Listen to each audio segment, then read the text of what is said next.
I think the big question we've got to ask here is, and I find it strange as a member of GUI NGL, left-wing group, to have to ask this question: why can't farmers access finance in the first place? Well, farmers would be well able to access finance if they were making a profit, and then people who have finance would have no problem lending it out. So rather than creating artificial situations where farmers can get finance in a situation where they're not making a profit, we need to do something about the fact that they're not making a profit. And talk of weapons, it's quite simple what the weapons need to be.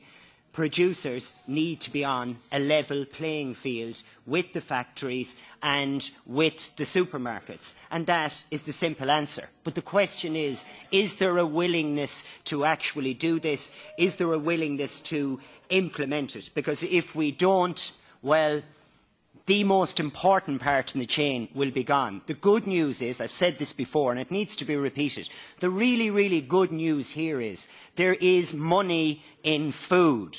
The bad news is it's not going to the right people. It's our job to make sure it goes to the right people. The money is there. Get it back to the primary producer.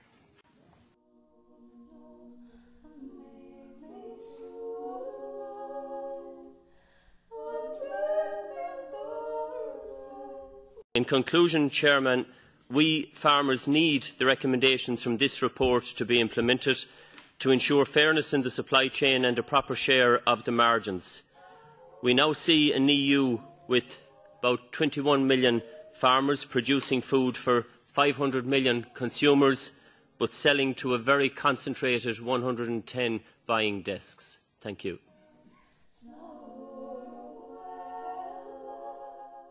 I agree with Mr Flanagan about levelling the playing pitch, and that goes for the cost of finance as well. It's not just the cost, but it's the availability of finance.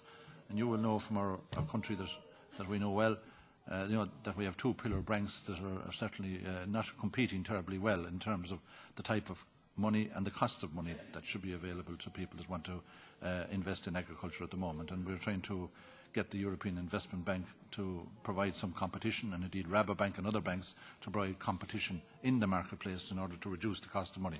The cost of money has reduced in some member states from 6% for short-term loans to about 2.9% for more longer-term loans, but it's certainly not as satisfactory as we need to have it in order to allow young farmers who are starting off or people that want to expand to get a reasonable cost of money rather than the type of interest rates that are being charged at the moment for short-term money, which is not acceptable. But I think, generally speaking, Chairman, I could say that I'm very satisfied with the sentiment of the report that we've seen expressed here today, and it gives us the confidence to move forward in 2017 with what we have to do to restore the balance of the farmer and the food chain.